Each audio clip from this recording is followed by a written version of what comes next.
कभी सोचा है कि एक बहुत ही साधारण सा दिखने वाला 3 पत्तियों का पत्ता दुनिया के सबसे पुराने धर्मों में से एक में इतनी गहरी अहमियत कैसे रख सकता है?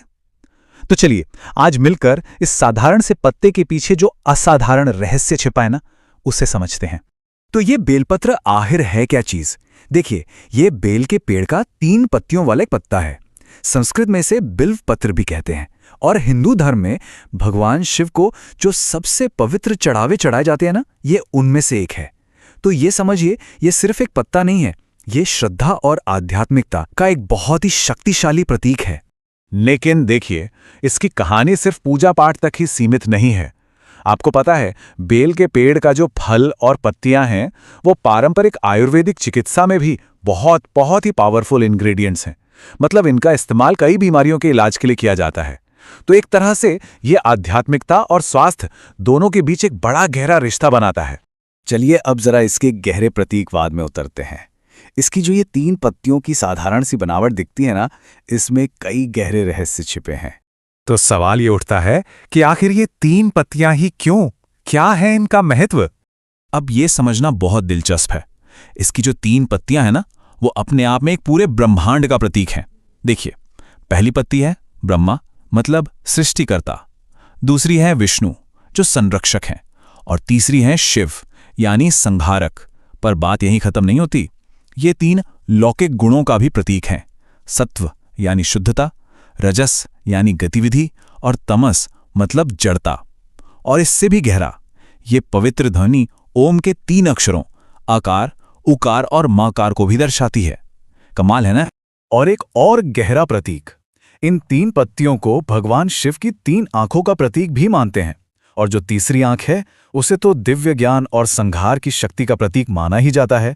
तो इस तरह से ये पत्ता सीधे सीधे भगवान शिव के स्वरूप से ही जुड़ जाता है। तो हमने इसका प्रतीकवाद तो समझ लिया। अब आते हैं इसकी दिव्य उत्पत्ति की कहानी पर, क्योंकि ये कोई साधारण पेड़ नहीं है, इसे देवी का एक तोहफा माना जाता है। स्कंद पुराण में एक बहुत ही सुंदर कहानी है इसके बारे में। कहते हैं कि एक बार देवी पार्वती के माथे से पसीने की कुछ बूंदें मंदराचल पर्वत पर गिरी और उन्हीं पवित्र बूंदों से बिल्व वृक्ष का जन्म हुआ।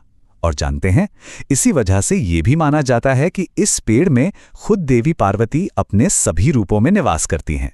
तो क्यों तो समझ आ गया। अब आते हैं कैसे पर, क्योंकि बेलपत्र चढ़ाना भी अपने आप में एक कला है, जिसमें अनुष्ठान और सम्मान दोनों ही शामिल हैं। देखिए, ऐसा नहीं है कि कोई भी पत्ता तोड़कर चढ़ा दिया। इसके कुछ खास नियम हैं जिनका पालन किया जाता है। जैसे कि सोमवार या चतुर्दशी के दिन पत्ते नहीं तोड़ने चाहिए। अच्छा यही होता है कि उन्हें एक दिन पहले ही तोड़ लें। और हाँ, हमेशा 3 पत्तियों वाला साबुत पत्ता ही चुनें। ये भी देख लें कि वो एकदम साफ हो, उस पर कोई दाग धब्बा या कटा फटा ना हो। और जब चढ़ाते हैं तो 3, 11, 21, 51 या 101 इन शुभ संख्याओं में चढ़ा सकते हैं। चलिए अब इसकी प्रक्रिया भी समझ लेते हैं। सबसे पहले पत्तियों को साफ पानी से अच्छी तरह धो लीजिए। फिर एक बहुत सुंदर रिचुअल है। आप चाहें तो चंदन के लेप से उसकी चिकनी सतह पर ओम लिख सकते हैं। अब पत्ते को शिवलिंग पर चढ़ाना है और ध्यान रहे कि चिकनी वाली सतह शिवलिंग को स्पर्श करे, यानी वो नीचे की तरफ हो। और आखिर में मंत्र का जाप करते हुए जल की एक पतली धारा के साथ पत्ता अर्पित करें। और वो मुख्य मंत्र कौन सा है? ओम नमः शिवाय। ये मंत्र जितना सरल लगता है, इसका अर्थ उतना ही गहरा है। एक मतलब तो है मैं शिव को नमन करता हूं, लेकिन इसका एक और गहरा आध्यात्मिक अर्थ है, मैं अपने भीतर की दिव्यता को नमन करता हूं। और ये जो 5 अक्षर है ना, न, म, सी, व, य, ये ब्रह्मांड के 5 मूल तत्वों को दर्शाते हैं: पृथ्वी, जल, अग्नि, वायु और आकाश। अब एक कहानी सुनते हैं, एक ऐसी कहानी जो बताती है कि बेल पत्र चढ़ाने में कितनी अपार शक्ति और कृपा है। ये कहानी है एक शिकारी की, जिसने अनजाने में ही एक प्रार्थना कर दी थी। तो बात है महाशिवरात्रि की पवित्र रात की। गुरुद्रुह नाम का एक शिकारी था, काफी क्रूर माना जाता था। वो शिकार के इंतजार में एक बेल के पेड़ पर चढ़ गया। अब पेड़ पर बैठे बैठे जब वो हिल डुल रहा था, तो उससे अनजाने में ही कुछ पत्ते और थोड़ा पानी नीचे गिर गया। और गिरा कहाँ? ठीक नीचे छिपे हुए एक शिवलिंग पर। मतलब उसे पता भी नहीं चला और उसने एक पवित्र चढ़ावा चढ़ा दिया था। और ऐसा सिर्फ एक बार नहीं, पूरी रात में 4 बार हुआ। हर बार जब उससे अनजाने में ये चढ़ावा चढ़ा, उसका दिल थोड़ा और शुद्ध होता गया, और सुबह होते होते वो क्रूर शिकारी करुणा से भर चुका था। वो अपने पिछले कर्मों के बंधन से मुक्त हो गया था। ये कहानी कितनी खूबसूरती से दिखाती है कि इस चढ़ावे में कितनी जबरदस्त परिवर्तनकारी शक्ति है।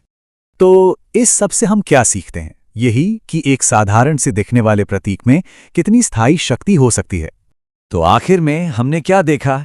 यही कि बेलपत्र सिर्फ एक पत्ता नहीं है, ये एक प्रतीक है पूर्ण समर्पण का, शुद्धिकरण का, और भक्त प्रकृति और परमात्मा के बीच जो एक गहरा रिश्ता है, उसका एक जीता जागता प्रतीक।